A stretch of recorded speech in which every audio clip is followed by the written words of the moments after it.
Hey, it's Matt, your average gamer, and for this video, we're going to be going over Ironeye's Remembrance quest, his entire Remembrance quest. It's going to be a step-by-step guide that goes over everything in detail to get this done for you guys. We're going to start with up to Chapter 6. Now, for Chapter 1, 2, 3, and 4, all the way up to 4, all you have to do is play as Ironeye, run expeditions, beat bosses, and you'll get something called memory fragments. Once you get enough, you'll unlock up to Chapter 4, and once you have Chapter 4 unlocked, you can then begin Remembrance, and then the really difficult stuff starts to begin, where you actually have to do stuff. The first 3 chapters are just reading. We're going to start here with Chapter 4, and we're going to go over that in detail, and then Chapter 6, 7, and 8, everything finishing the guide in total. First things first, we're going to go down the stairs here to meet the priestess.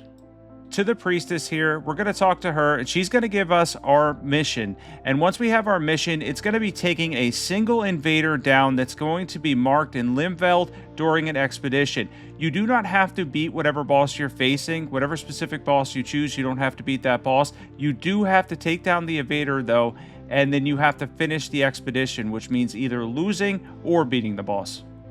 You cannot leave after defeating the invader and then hop back out, and then, of course it won't count that way. So you have to either lose or beat the boss. I just want to get onto that point because I actually lagged out of a match because 2 people left, and of course it didn't count even though it was completed. So I ended up running this solo. I'm going to show the invader here. He could be a little bit difficult. I recommend you get your levels up to face him. He could dodge a lot of Ironeye's attacks. If you have a 3-man crew, almost any other character, ironically, is more adept to being able to deal with them, where Ironeye himself is just not very impressive against him because he's going to dodge every single arrow you shoot at him. If you're running thrusting swords, which a lot of people do with Ironeye since he has good dexterity, you'll be fine in that regard.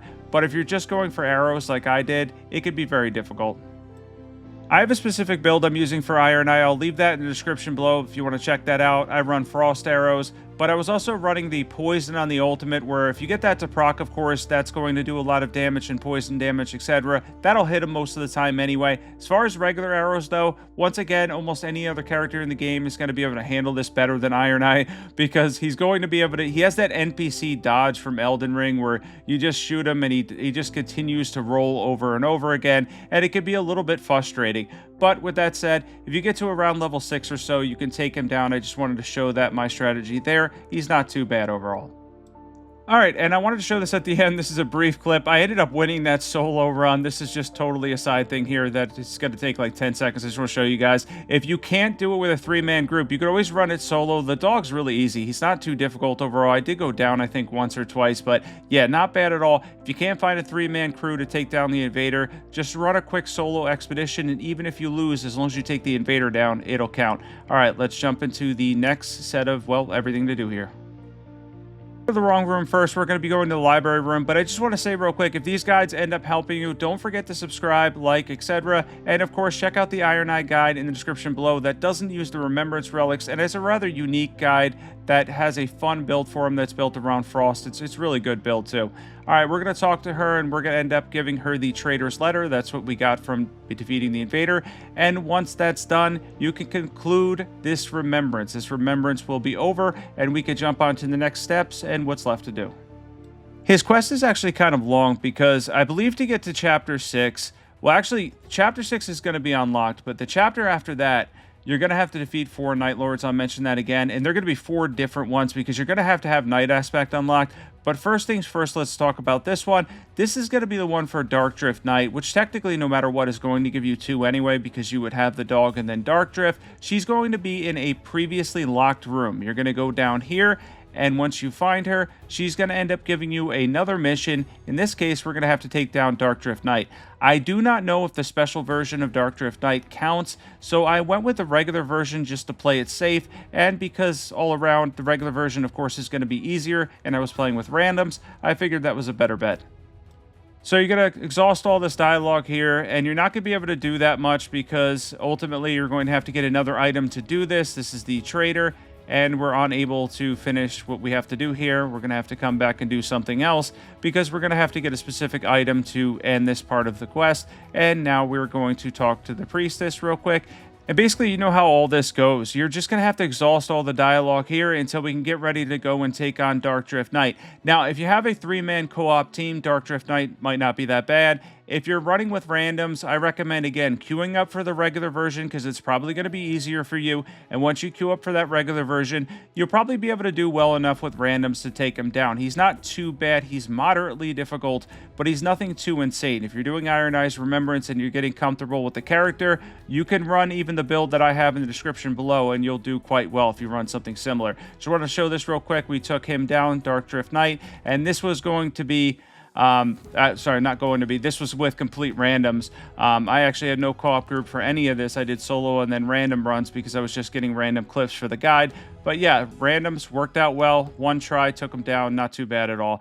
All right, now we're on to the next part of this. We defeated Dark Drift Knight, so now we're going to be going and talking to the Priestess again after we've got the item that you get for defeating Dark Drift Knight. Don't mind me if I accidentally slide out here and there because I run too much in this game.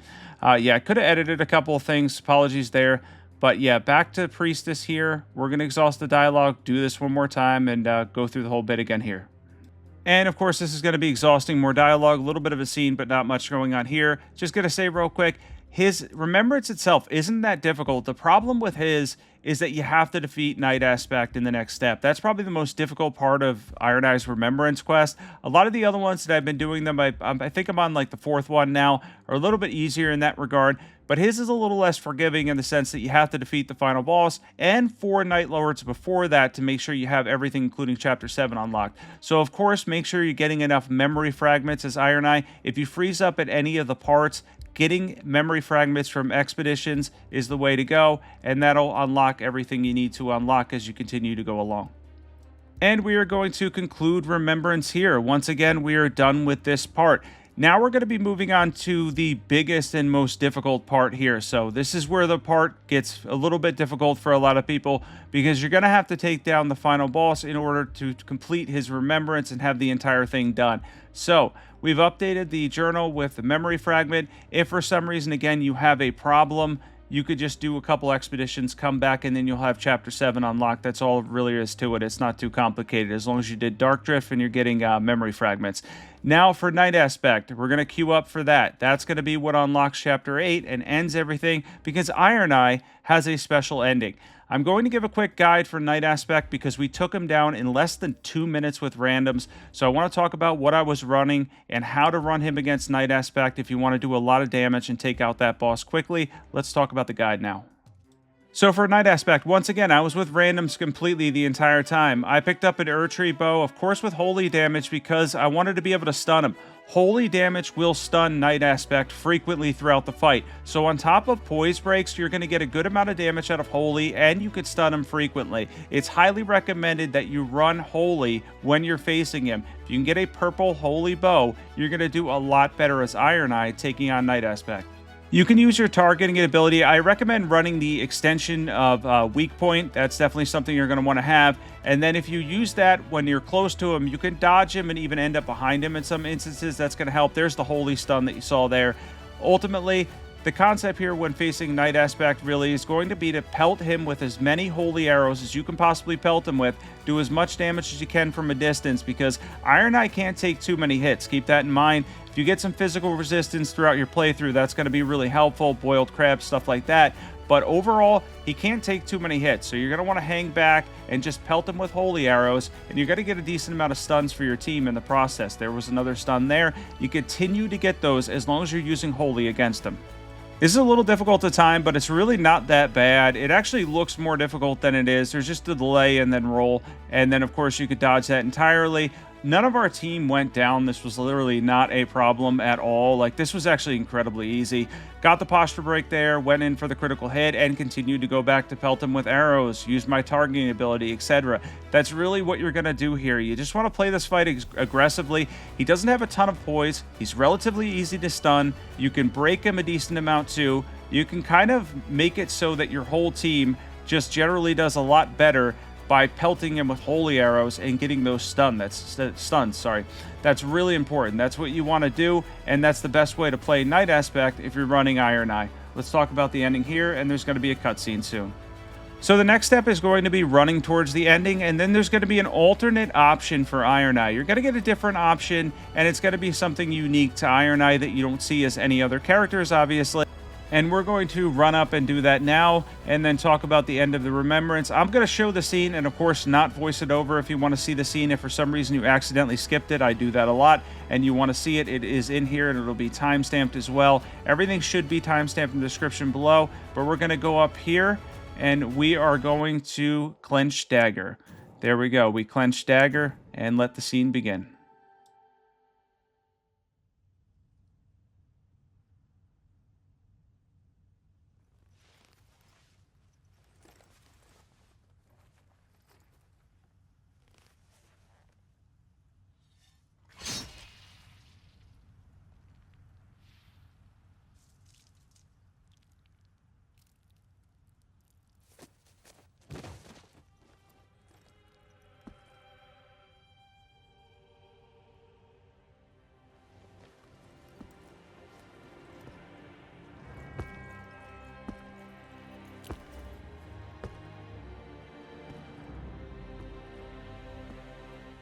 The night is far from over.